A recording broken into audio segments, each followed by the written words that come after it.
Shalom T വിയുടെ ഹൃദയ സംവാദം എന്ന പ്രോഗ്രാമിലേക്ക് ഏവർക്കും സ്വാഗതം. പ്രിയമുള്ളവരെ, റോമിൽ നിന്നാണ് ഈ ഹൃദയ സംവാദം നടക്കുന്നത്. വളരെ അനുഗ്രഹിക്കപ്പെട്ട ഈ നിമിഷങ്ങളിൽ നമ്മോടൊപ്പമായിരിക്കുന്നത് ബഹുമാനപ്പെട്ട അബ്രാഹം കൊച്ചുപുരയ്ക്കലച്ചനാണ്. അച്ഛൻ ഹോളി ക്രോസ് സഭയുടെ അസിസ്റ്റൻ്റ് ജനറലാണ്. നമുക്ക് വളരെ സ്നേഹത്തോടെ പ്രാർത്ഥനയോടെ അച്ഛനെ സ്വീകരിക്കാം. അച്ഛൻ്റെ വിശേഷങ്ങളിലേക്ക് കിടക്കാം. അബ്രഹാച്ച, ഈശ്വമിശിയായിരിക്കും സ്തുതിയായിരിക്കട്ടെ. സ്തുതിയായിരിക്കട്ടെ. ഈ ഹോളി ക്രോസ് സന്യാസ സഭ എന്ന് കേൾക്കുമ്പോൾ തന്നെ ആദ്യം മനസ്സിൽ തോന്നുന്ന ഒരു ചോദ്യം ഇതാണ്: ഈ ഹോളി ക്രോസ്, ഈ വിശുദ്ധ കുരിശും സഭയും തമ്മിലുള്ള ബന്ധം എന്താണ്? ഞങ്ങളുടെ സഭയുടെ പേര് കോൺഗ്രിഗേഷൻ ഓഫ് ഹോളി ക്രോസ്. ഇത് ഫ്രാൻസിൽ തുടങ്ങിയതാണ്. ഫ്രാൻസിൽ ഹോളി ക്രോസ് എന്ന് പറയുന്ന സ്ഥലത്ത്, ലെമ ഡയസിസിൽ. അപ്പം ഞങ്ങൾക്ക് ഈ പേര് വരാൻ കാരണം സഭ തുടങ്ങിയത് ഹോളി ക്രോസ് എന്ന് പറയുന്ന സ്ഥലത്തായതുകൊണ്ടാണ്. അതുകൊണ്ടാണ് കോൺഗ്രിഗേഷൻ ഓഫ് ഹോളി ക്രോസ്. സ്ഥലത്തിൻ്റെ പേരാണ് ഹോളി ക്രോസ്. അപ്പോൾ ഈ വിശുദ്ധ കുരിശും സഭയുമായുള്ള ബന്ധം എന്താണ്? വെൽ, അത് നോക്കുമ്പോൾ ഞങ്ങളുടെ സ്ഥാപകന് ആരംഭം മുതൽ അവസാനം വരെയുള്ള ആ ജീവിത പരിശ്രമകാലത്ത് ഒരു കുരിശിൻ്റെ വഴി പോലെയായിരുന്നു ജീവിതം മുഴുവനും. ഫൗണ്ടർ ഞങ്ങളോട് പ്രത്യേകം പറഞ്ഞു, കുരിശിൻ്റെ വഴി പ്രത്യേകിച്ച് ദുഃഖവെള്ളിയാഴ്ച മാത്രമല്ല, കുരിശിൻ്റെ വഴി ജീവിതം മൊത്തമാണെന്ന്. അത് അച്ഛൻ്റെ അനുഭവത്തിൽ നിന്ന് തന്നെ പറഞ്ഞതാണ്. അപ്പോൾ പേരുകൊണ്ടല്ല, ജീവിതം കൊണ്ടാണ്, അനുഭവം കൊണ്ടും അച്ഛൻ കാണിച്ചു തന്നു. അച്ഛൻ ഹോളി ക്രോസ് സന്യാസ സഭ ഉണ്ടായ ആ കോണ്ടെക്സ്റ്റും സഭാ സ്ഥാപകനെ കുറിച്ചും ഇന്നത്തെ സഭയുടെ പ്രവർത്തന രംഗങ്ങളെ കുറിച്ചും അച്ഛൻ ഒന്ന് പറയാമോ? തീർച്ചയായും. ഞങ്ങളുടെ സഭയുടെ സ്ഥാപകൻ്റെ പേര് ബ്ലെസ്സഡ് ബേസിൽ മോറോ. ബേസിൽ മോറോ ലെമ ഡയസിസിൻ്റെ ഒരച്ഛനായിരുന്നു. അച്ഛൻ ജനിച്ചത് ഫ്രഞ്ച് റവല്യൂഷൻ കഴിഞ്ഞ് 10 വർഷം കഴിഞ്ഞിട്ട് 1799. ഫ്രഞ്ച് റവല്യൂഷൻ്റെ സമയത്ത് നമുക്കറിയാവുന്ന പോലെ സഭയ്ക്കും പള്ളികൾക്കും എഡ്യൂക്കേഷണൽ ഇൻസ്റ്റിറ്റ്യൂഷനെല്ലാം ഒത്തിരി നാശമുണ്ടായ സമയത്ത് പിന്നെ ആൾക്കാരെല്ലാം പള്ളിക്കെതിരായിരുന്നു, ഹൈറാർക്കിക്കെതിരായിരുന്നു. അത് കാരണം ആ വിശ്വാസം തന്നെ അവർ വേണ്ടെന്ന് പറഞ്ഞൊരു അവസ്ഥയാണ്. സോ അങ്ങനെയുള്ളൊരു അന്തരീക്ഷത്തിലാണ് മോറോ ജനിച്ചത്. മോറോ ഒരു ചെറിയ ഒരു വില്ലേജിലെ ഒരു വലിയ കുടുംബത്തിൽ ജനിച്ചതാണ്. 14 മക്കൾ, അതിൽ 8ാമത്തെ ആളായിരുന്നു. സോ ഈ വലിയ കുടുംബം ഒത്തിരി വിശ്വാസമുള്ളൊരു കുടുംബമായിരുന്നു. അപ്പം അടുത്തുള്ള പള്ളിയിലെ അച്ഛൻ കണ്ടു ഈ മോറോയ്ക്ക് ബേസിലിന് നന്നായിട്ട് പഠിക്കാൻ പറ്റും. അത് കാരണത്താൽ ബേസിലിനെ ദത്തെടുത്ത് പഠിപ്പിച്ച് 22ാമത്തെ വയസ്സിൽ ബേസിൽ അച്ഛനായി. അപ്പോൾ ആ പഠിക്കുന്ന സമയത്ത് തന്നെ ഒത്തിരി തീഷ്ണതയുണ്ടായിരുന്നു. ഈ സമൂഹത്തിലെ അവസ്ഥ കണ്ടിട്ട് പോയി വിശ്വാസം ഒന്നും കൂടെ പറഞ്ഞു കൊടുക്കാനും ആൾക്കാരെ കൂദാശകളിലോട്ട് കൊണ്ടുവരാനും ഒരു കൂദാശ ജീവിതത്തിലോട്ട് കൊണ്ടുവരാൻ വേണ്ടിയിട്ടുള്ള ഒരു വലിയൊരു ആഗ്രഹമുണ്ടായിരുന്നു. അങ്ങനെ ഒരു തീഷ്ണത ജ്വലിക്കുന്നു എന്നൊക്കെ പറഞ്ഞ അച്ഛൻ എഴുതിയിരുന്നു. അപ്പോൾ ഞാൻ ചോദിക്കട്ടെ അച്ഛാ, ഈ സഭാ സ്ഥാപകൻ ഇപ്പോൾ ഇങ്ങനെ ഒരു ക്രൈസിസ് നിൽക്കുമ്പോൾ എങ്ങനെ ഇവരെ വിശ്വാസത്തിലേക്ക് തിരിച്ചു കൊണ്ടുവരാം? അപ്പോൾ എന്തൊരു അഗ്നിയാണ്, ഒരു ഫയറാണ് ഈ സ്ഥാപകൻ്റെ ഉള്ളിൽ കത്തിയത്, അല്ലെങ്കിൽ അദ്ദേഹം സ്വീകരിച്ച ഏറ്റവും അദ്ദേഹത്തിന് വളരെ യൂസ്ഫുള്ളായ ഒരു മാർഗം എന്തായിരുന്നു? അതൊരു നല്ലൊരു ഇതാണല്ലോ. മോറോയുടെ ആരംഭത്തിലെ ആഗ്രഹം ഒരു ഫോറിൻ മിഷണറി ആകാനായിരുന്നു.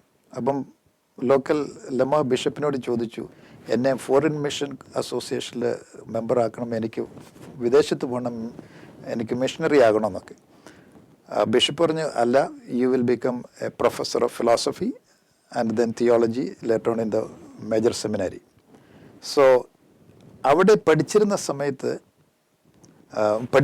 സമയത്ത് സെമിനാരിയിൽ അവിടുന്ന് വില്ലേജുകളിൽ കൂടെ പോയി വൈദികരെ സഹായിക്കാൻ വേണ്ടി പോകുമായിരുന്നു. He was A very good orator.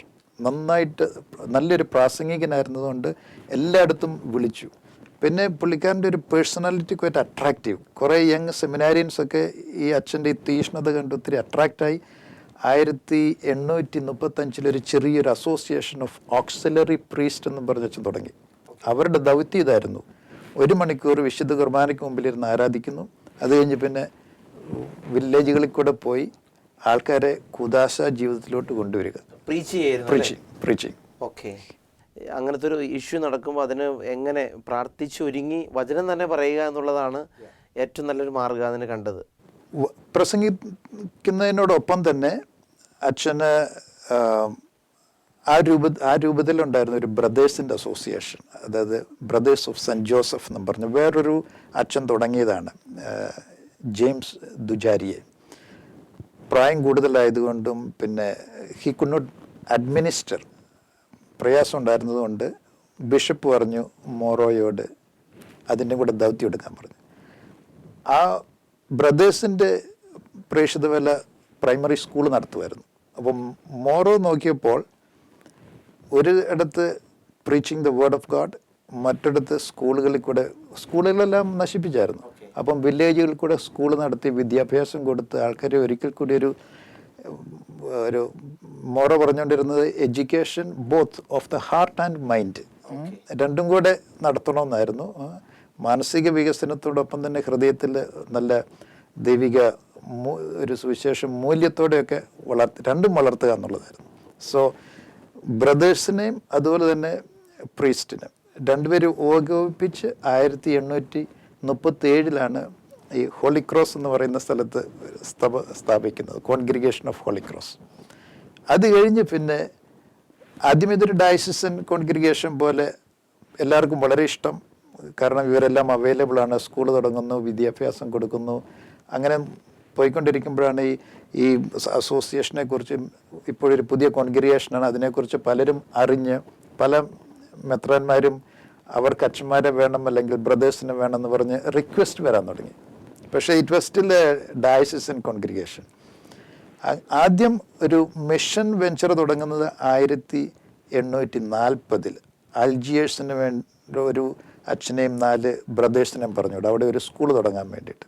അത് കഴിഞ്ഞ് 1842 USA അവിടെ തുടങ്ങും. 47 കാനഡയിൽ പോകും. പിന്നെ ഇന്ത്യയിലോട്ട് വരുന്നത് 1854. അന്ന് ഇന്ത്യ എന്ന് പറയുന്നത് ബംഗ്ലാദേശ്, ഈസ്റ്റ് പാകിസ്ഥാൻ, വെസ്റ്റ് പാകിസ്ഥാൻ എല്ലാം ഒന്നിച്ചുണ്ടായിരുന്ന ആ സമയത്ത് ബംഗാൾ മിഷനിലോട്ട് അച്ഛന്മാരെ വേണമെന്ന് പറഞ്ഞ് റിക്വസ്റ്റ് ചെയ്തിട്ട് ഫാദർ മോറോ തീരുമാനിച്ചു. ഓക്കെ, അതൊരു വലിയൊരു റിസ്ക് ആയിരുന്നു. അവിടെ ഈ വികാരിയേറ്റ് ഓഫ് ഈസ്റ്റ് ബംഗാൾ എന്ന് പറയുന്ന സ്ഥലത്തോട്ട് ഹോളി ക്രോസിന് മാത്രമായിട്ട് അങ്ങ് ഭാഗിച്ചു തന്നു. പക്ഷെ അവിടെ എത്തിയ അച്ഛന്മാരെല്ലാവരും ആരംഭത്തിൽ തന്നെ മരിച്ചു. കാരണം മലേറിയ, അതും കാനഡയിൽ നിന്നും ഫ്രാൻസിൽ നിന്നും വരുന്നവരാ. അവർക്ക് ഈ ക്ലൈമറ്റും ചൂടും യെല്ലോ ഫീവറും മലേറിയ, പലരും വെള്ളത്തിലും വഴിക്കും, അങ്ങനെ ആരംഭത്തിൽ വന്നവരെല്ലാം മരിച്ചു, അധികം സേവനം ചെയ്യാതെ. എന്നാലും അവർ കൊണ്ടുവന്ന ആ വിശ്വാസം പതുക്കെ പതുക്കെ വളർന്നു. സോ ഈ ബംഗാൾ മിഷനിൽ നിന്നാണ് പിന്നെ നോർത്ത് ഈസ്റ്റിൽ ഇന്ത്യയിൽ കൂടെ സൗത്തിലോട്ട് 1959 സൗത്തിലോട്ട് വരുന്നത് വൊക്കേഷന് വേണ്ടിയിട്ടും. പിന്നെ അങ്ങനെയാണ് സൗത്ത് ഇന്ത്യയിൽ പല സ്റ്റേറ്റുകളിലും വൊക്കേഷന് വേണ്ടി പല ഫോർമേഷൻ ഹൗസുകൾ തുടങ്ങി. സൗത്തിൽ നിന്നുള്ള ഫോർമേഷൻ കഴിഞ്ഞ് എല്ലാവരും നോർത്ത് ഈസ്റ്റിൽ മിഷന് വേണ്ടിയിട്ട് പോകുമായിരുന്നു. അങ്ങനെയായിരുന്നു ഞങ്ങളുടെ സഭയുടെ ആരംഭത്തിലെ തുടക്കം ഇന്ത്യയിൽ തന്നെ. സോ ഞങ്ങളിപ്പം പ്രീച്ചിങ് മിഷൻ, ഇവാഞ്ചലൈസേഷൻ, അതോടൊപ്പം തന്നെ എഡ്യൂക്കേഷൻ, പിന്നെ അത് കഴിഞ്ഞ് സോഷ്യൽ സർവീസ് ആക്ടിവിറ്റീസ് ഉണ്ട്, ഫാമിലി അപ്പോസ്റ്റലേറ്റ് ഉണ്ട്, അങ്ങനെ പല രീതിയിലും സർവീസ് നടത്തുന്നു. അച്ഛൻ, വളരെ സന്തോഷമുണ്ട്. അതായത് കേരളത്തിൽ നിന്നുള്ള ഒരു അബ്രാഹം അച്ഛൻ യൂറോപ്പ് മുഴുവൻ നിൽക്കുന്ന ഒരു ഹോളി ക്രോസ് സന്യാസ സഭയുടെ അസിസ്റ്റൻറ്റ് ജനറലായിട്ട് കാണുമ്പോൾ, ഈ ശുശ്രൂഷയിലായിരിക്കുമ്പോൾ കാണുമ്പോൾ വളരെ സന്തോഷമാണ്. പ്രത്യേകിച്ച് ഈ പ്രോഗ്രാമിൽ കണ്ടുകൊണ്ടിരിക്കുന്ന എല്ലാവരും ഇത് കേൾക്കുമ്പോൾ അവർക്ക് വലിയ സന്തോഷമായിരിക്കും. അപ്പോൾ തീർച്ചയായിട്ടും ഇന്ന് കേരള സഭയിലെ ഒരുപാട് വൈദികരും സന്യസ്തരും ഒക്കെ ആഗോള സഭയുടെ വലിയ വലിയ ശുശ്രൂഷകളുടെ ഭാഗമാണ്. അപ്പോൾ അതുകൊണ്ട് തീർച്ചയായിട്ടും ഈ കേരള സഭ നമുക്ക് കുടുംബത്തിൽ നിന്ന് കിട്ടിയ വിശ്വാസ പരിശീലനം, നമ്മുടെ എല്ലാം കുടുംബങ്ങൾ, നമ്മുടെ ഇടവകൾ, അവിടെയുള്ള ആത്മീയ ഒരുക്കങ്ങളൊക്കെ ഒരുപാട് നമ്മളെ സഹായിച്ചിട്ടുണ്ട്. അപ്പോൾ അതുമായി ബന്ധപ്പെട്ട് അച്ഛൻ്റെ ദൈവവിളി, ഈ സന്യാസഭയിലേക്കുള്ള വരവ്, കുടുംബ പശ്ചാത്തലമൊക്കെ ഒന്ന് പറഞ്ഞാൽ നല്ലതായിരിക്കും. ഞാൻ ജനിച്ചത് കണിച്ചാർ ഇടവകയിൽ സെൻറ്റ് ജോർജ് ഇടവകപ്പള്ളി, കണിച്ചാർ എന്ന സ്ഥലത്ത് 1966. അതൊരു കുടിയേറ്റ മേഖലയാണ്. സോ കുടിയേറ്റ മേഖലയിലുള്ള ആൾക്കാരെല്ലാം വളരെ വിശ്വാസത്തിൽ തീഷ്ണതയുള്ളവരാണ്. അങ്ങനെയായിരുന്നു എൻ്റെ കുടുംബവും. എൻ്റെ വീട്ടിൽ ഞങ്ങൾ 7 മക്കൾ, 4 ആണുങ്ങളും 3 പെണ്ണുങ്ങളും. ഞാനായിരുന്നു ഏറ്റവും ഇളയത്. സോ ഞാൻ ഓർക്കുന്ന എൻ്റെ ആദ്യത്തെ ഓർമ്മ എന്നുള്ളത് എൻ്റെ മൂത്ത ജ്യേഷ്ഠൻ്റെ കല്യാണം. എനിക്കൊന്നൊരു 2 വയസ്സ് ഉള്ളൂ. സോ അതിനു മുമ്പായിട്ട് തന്നെ ഒരു വയസ്സുള്ളപ്പോൾ എൻ്റെ ഒരു അങ്കിൾ അംബികപ്പൂർ ഡയസിന് വേണ്ടിയിട്ട് വൈദികനായി. സോ എൻ്റെ ആദ്യത്തെ ഓർമ്മ എന്താണെന്ന് ചോദിച്ചാൽ ഈ അങ്കിൾ വീട്ടിൽ വരുന്നതാണ്. വീട്ടിൽ വരുമ്പം കൊച്ചുപിള്ളേരെല്ലാം അടുത്ത അങ്കിളിൻ്റെ മക്കളും എല്ലാവരും ഞങ്ങൾ ഒന്നിച്ച് വീടുമുറ്റത്തിരുന്ന് അങ്കിൾ കൊണ്ടുവരുന്ന സ്ലൈഡ് ഷോ കാണുന്നതാണ്. അപ്പം അങ്കിൾ പറയും ഓരോ ആൾക്കാരെക്കുറിച്ചും, എവിടെ ജോലി ചെയ്യുന്നു, ഏതെല്ലാം ഭാഷ അങ്കിൾ പറയുന്നു, അതിനെക്കുറിച്ചൊക്കെ. So we were also attuned to listen to this missionary story of my uncle, father Avira Kochupurickal. So recently he completed 50 years of priesthood. അച്ഛൻ ഇപ്പോൾ എവിടെയുണ്ട് അച്ഛൻ? അംബികപ്പൂർ ഡയസിസിൽ. സോ അതായിരുന്നു എൻ്റെ ആദ്യത്തെ ഓർമ്മയൊക്കെ. പിന്നെ എൻ്റെ വീടും പള്ളിക്കടുത്തൊക്കെ ആയിരുന്നു, ഇടവ പള്ളിക്കടുത്ത്. അപ്പോൾ ഇത് കാണുന്ന കുടുംബങ്ങൾക്ക് ശ്രദ്ധിക്കാം, കുട്ടികളെ ചെറുപ്പം തൊട്ട് ഇങ്ങനെയുള്ള മിഷൻ എക്സ്പീരിയൻസ് ഉള്ള വീഡിയോസ് കാണിക്കുക, അല്ലേ? എക്സ്പോഷർ ഓക്കെ, അത് നല്ലതാണ്. സോ അത് കഴിഞ്ഞ് വീട് പള്ളിക്കടുത്തായത് കാരണത്താൽ വീക്കെൻഡ്സിൽ കുർബാനയ്ക്കൊക്കെ പോകും. പിന്നെ ഞാനൊരു 5ാം ക്ലാസ്സിൽ തുടങ്ങി മലയാളമൊക്കെ നന്നായിട്ട് വായിക്കാൻ പഠിച്ചു. പിന്നെ എന്നും തന്നെ ഓൾട്ടർ ബോയ്സ് അസോസിയേഷനിലും അംഗമായിരുന്നു. പിന്നെ എന്നും അന്നൊക്കെ സിസ്റ്റേഴ്സൊക്കെ പിന്നെ വീട് സന്ദർശനത്തിനൊക്കെ വരുമായിരുന്നു. സോ ഒരു പർട്ടിക്കുലർ സിസ്റ്റർ ഉണ്ട്, സിസ്റ്റർ അൽബീന. എന്നെ ഒത്തിരി ഇഷ്ടമായിരുന്നു. എപ്പോഴും വരുമ്പം പറയുമായിരുന്നു, നീയും ഒരു വൈദികനാകുന്ന കൊച്ചാണ് എന്നൊക്കെ പറഞ്ഞ് എപ്പോഴും എന്നെ വളരെ സന്തോഷത്തോടെ പ്രോത്സാഹിപ്പിക്കുമായിരുന്നു. ആ സിസ്റ്ററായിരുന്നു മിഷൻ ലീഗിൻ്റെ അന്നത്തെ ഇൻചാർജ് പാരീഷിൽ. സോ ഞാനൊക്കെ അന്ന് മിഷൻ ലീഗിൽ അംഗമായി. അതൊരു വലിയൊരു പിള്ളേർക്ക് വളരെ ഉത്തേജനം കൊടുക്കുന്ന ഒരു അസോസിയേഷനാണ്. ഞാൻ ആദ്യം വായിച്ചൊരു വിശുദ്ധ എന്ന് പറയുന്ന വിശുദ്ധ കൊച്ചു ത്രേസ്യയെക്കുറിച്ചുള്ള വായിക്കാൻ പഠിച്ച സമയത്ത് കിട്ടുന്നു. പിന്നെ അന്നൊക്കെ സുഹൃത്തുക്കൾ ചൊല്ലുന്നതും നല്ല കരുണപ്രവർത്തിയുടെയൊക്കെ ഒരു ലിസ്റ്റ് ഉണ്ടാക്കി സിസ്റ്ററിനെ കൊണ്ടേ കാണിക്കണം. എല്ലാ സൺഡേയിലും മീറ്റിംഗ് ഉണ്ട്. പിന്നെ എത്ര നന്മ നിറഞ്ഞു പറയും ചൊല്ലി, അങ്ങനെയൊക്കെ ഒരു നമ്മളെ വിശ്വാസത്തിലും പ്രാർത്ഥനയിലും വളർത്തുന്ന ഒരു കോണ്ടെക്സ്റ്റ് അത്. എനിക്കൊന്ന് ഇന്നും കേരള സഭയിലെ മിഷനിങ് വളരെ ആക്റ്റീവാണ് എനിക്ക് തോന്നുന്നു. ഗ്രേറ്റ്. എനിക്കൊന്ന് ഇത് കാണുന്ന കുട്ടികൾക്ക് ഇത് കൂടുതൽ അല്ലേ ഒരു പ്രചോദനമായിരിക്കും അച്ഛൻ ഇത് പറയുമ്പോൾ. തീർച്ചയായിട്ടും. പിന്നെ ഞാൻ ഓർക്കുന്നുണ്ട്, അന്ന് മിഷൻ ലീഗിൻ്റെ എൽഡേഴ്സ് ഇടവകയിൽ അവർ ഒത്തിരി പ്രേക്ഷിത വേല ചെയ്യുമായിരുന്നു. പാവങ്ങൾക്ക് വീട് വെച്ച് കൊടുക്കാൻ. നമ്മളൊക്കെ കുട്ടികളെ എന്നാലും കൂടെ പോകും, കാണും, കണ്ടുപഠിച്ചിട്ടുണ്ട് ഒരു നല്ല കാര്യങ്ങൾ ഇങ്ങനെ ചെയ്യുന്നത്. നമുക്ക് അകലെ അന്ന് പോയി പ്രേക്ഷിത വേലയ്ക്ക് ചെയ്യാൻ പറ്റുന്നില്ല. പക്ഷേ എന്നാലും സ്വന്തം ഇടവകയെ തന്നെ പ്രേക്ഷിതരായിട്ട് തീരുന്ന ഒരു ശൈലിയൊക്കെ അന്നുണ്ടായിരുന്നു, ഇന്നുണ്ടെന്നാണ് കരുതുന്നത്. സോ അതൊക്കെ ഒരു നല്ലൊരു ഉത്തേജനമായിരുന്നു. പിന്നെ ഞാൻ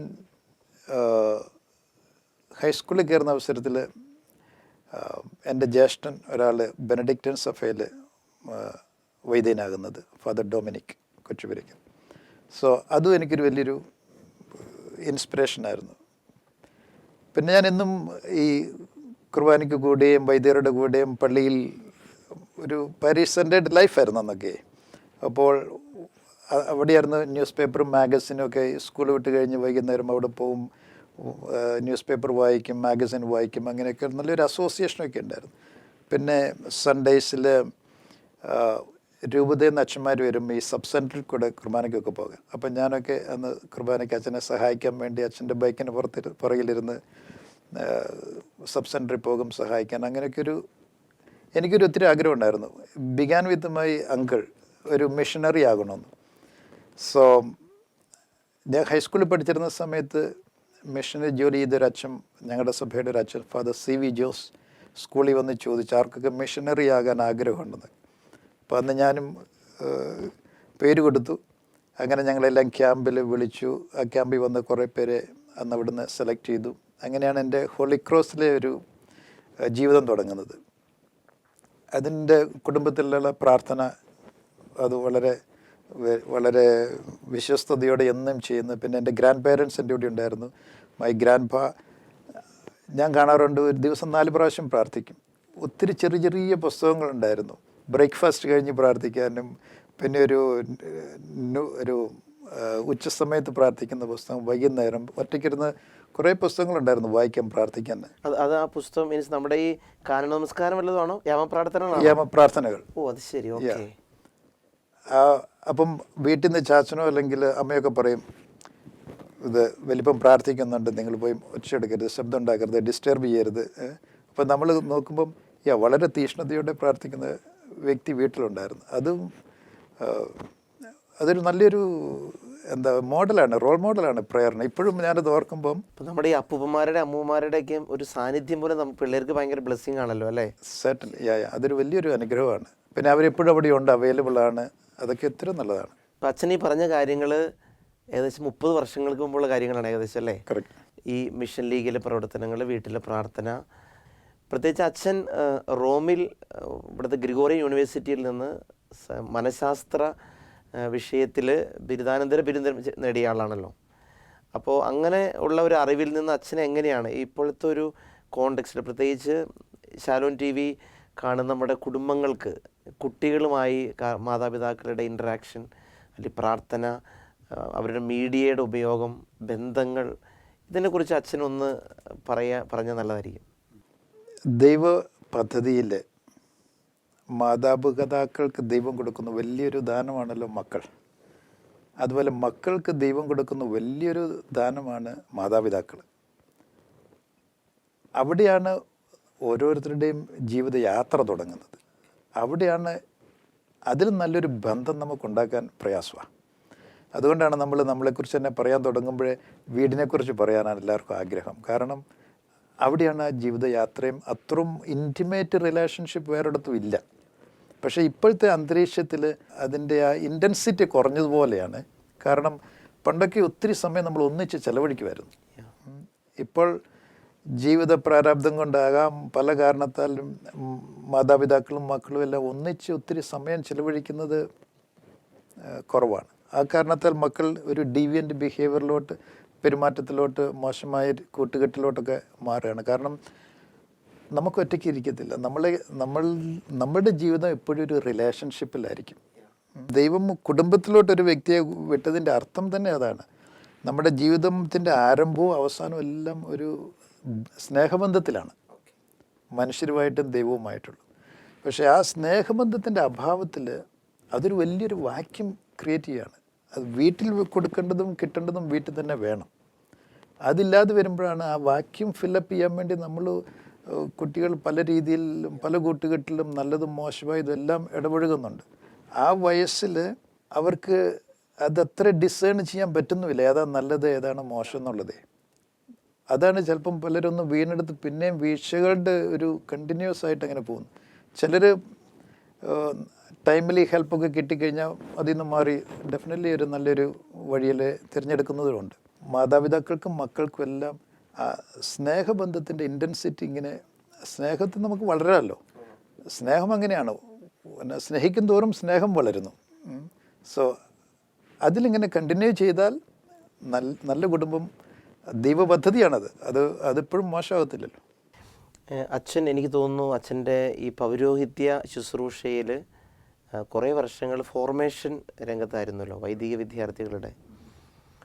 ഇന്നത്തെ ഒരു കോണ്ടെക്സ്റ്റിൽ നമ്മുടെ ഈ പറഞ്ഞ പോലെ കാലഘട്ടം ഒരുപാട് മാറുകയാണ്, അല്ലേ? ഒത്തിരി മാറിക്കൊണ്ടിരിക്കുന്നുണ്ട്.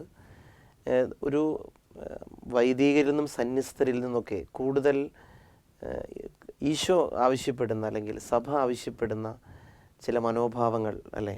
പ്രത്യേകിച്ച് അച്ഛനൊരു റിട്രീറ്റ് പ്രീച്ചറും കൂടിയാണ്. അച്ഛൻ സന്യസ്തർക്കും വൈദികർക്കൊക്കെ ധ്യാനിപ്പിക്കുന്ന അച്ഛനും കൂടിയാണല്ലോ. അപ്പോൾ ഇത് കേൾക്കുന്ന വൈദികരും സന്യസ്തർക്കും അത് ഉപകാരപ്പെടട്ടെ.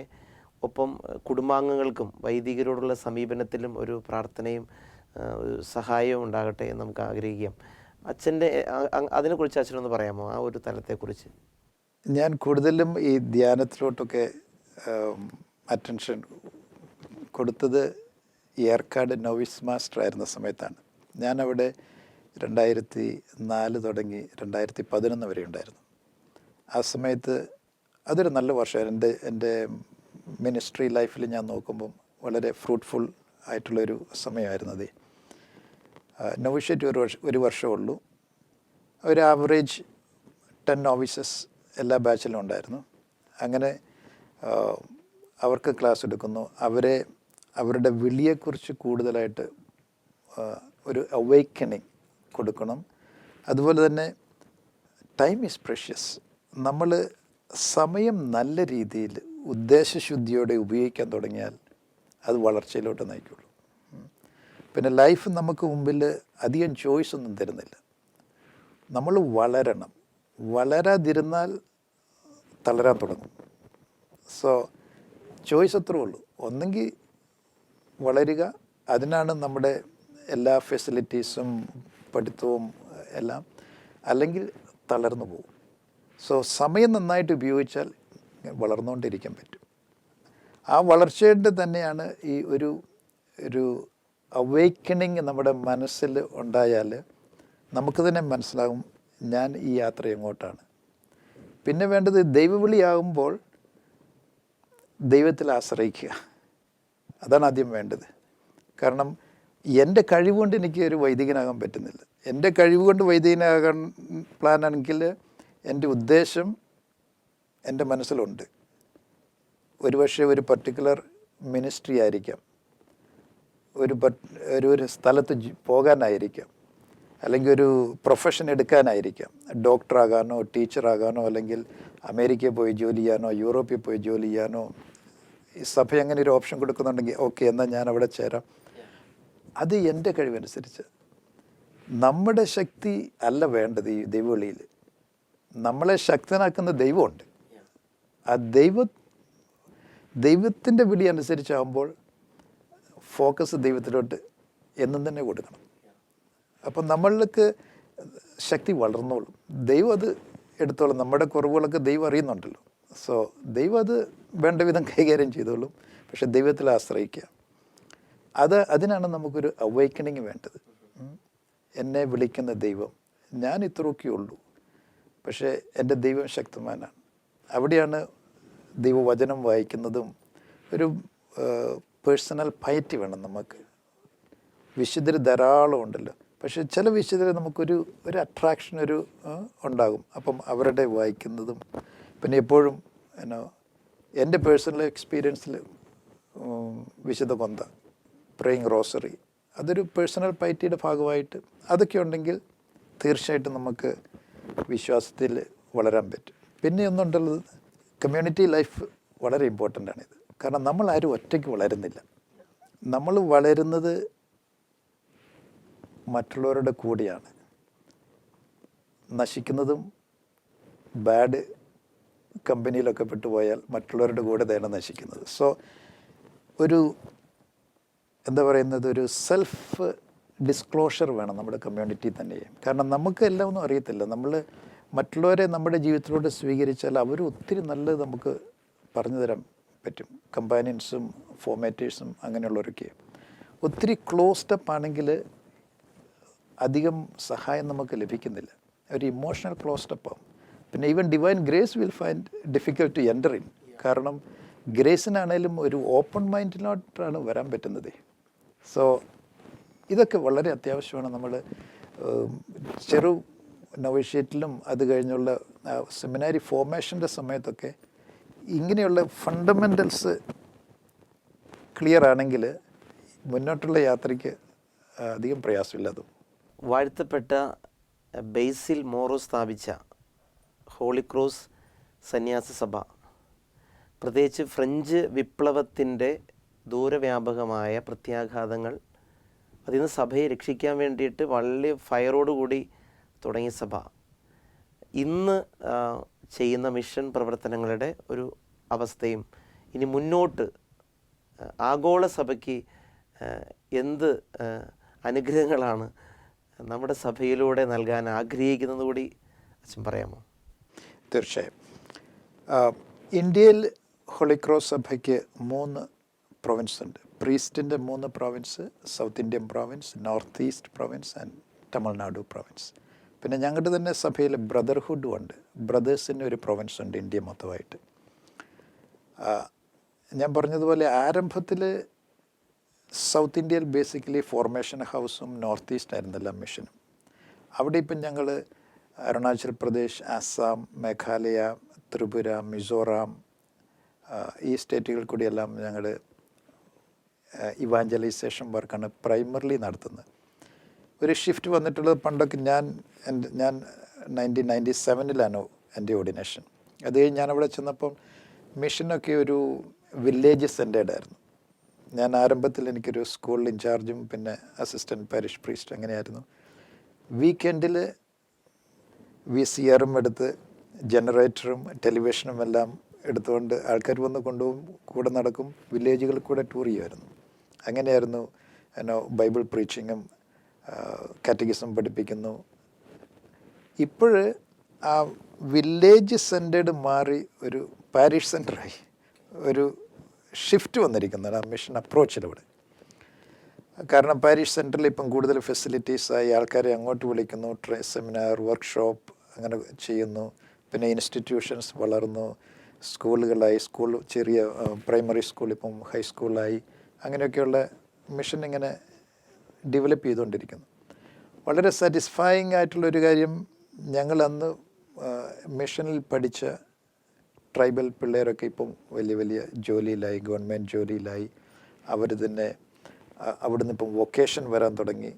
ഈ വളരുന്ന തിരുസഭ വളരുമ്പം അവിടുന്ന് വൊക്കേഷനും വളരും. അതാണ് ഞങ്ങളുടെ അനുഭവം. ഇപ്പം നോർത്ത് ഈസ്റ്റിൽ ഇപ്പം വരുന്ന ഓരോ വർഷവും ഒരു ആവറേജ് ഒരു 20 പിള്ളേർ ഞങ്ങളുടെ സഭയിൽ ചേരുന്നുണ്ട്. സോ അതിൻ്റെ അർത്ഥം സഭ വളരുന്നതനുസരിച്ച് അവിടുന്ന് തന്നെ വൊക്കേഷൻസും വളരുന്നു. അതൊരു കോൺട്രിബ്യൂഷനാണ്. അവർ തിരിച്ച് അവിടെ തന്നെ സെർവ് ചെയ്യും. അതൊരു നല്ലൊരു സഭയുടെ വളർച്ചയുടെ ഒരു ഭാഗമായിട്ട് കാണുന്നു. ഞങ്ങളുടെ ഹോളി ക്രോസ് സഭ മറ്റ് യൂറോപ്യൻ രാജ്യത്തും നോർത്ത് അമേരിക്ക, കാനഡ അവിടെയൊക്കെ പ്രൊവിൻസ് മേർജ് ചെയ്യുകയാണ്. കാരണം അവിടെ വൊക്കേഷൻ കുറവായതുകൊണ്ടും പാരീഷുകൾ ഇപ്പം രൂപതയ്ക്ക് വിട്ടുകൊടുക്കുന്നു. ചില ഹൈസ്കൂൾ അതൊക്കെ ലേ അപ്പോസ്റ്റൽ, ലേ കൊളാബറേറ്റേഴ്സിന് കൊടുക്കുന്നു. പ്രൊവിൻസുകളൊക്കെ മെമ്പർഷിപ്പ് കുറവായത് കാരണം മേർജ് ചെയ്യുന്നു. ഇന്ത്യയിൽ actually it's opposite, it's expansion there.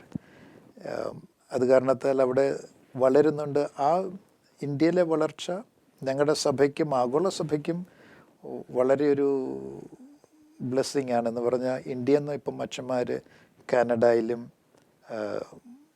അമേരിക്കയിലും ഫ്രാൻസിൽ, ലാറ്റിൻ അമേരിക്ക അവിടെയൊക്കെ ജോലി ചെയ്യുന്നുണ്ട്.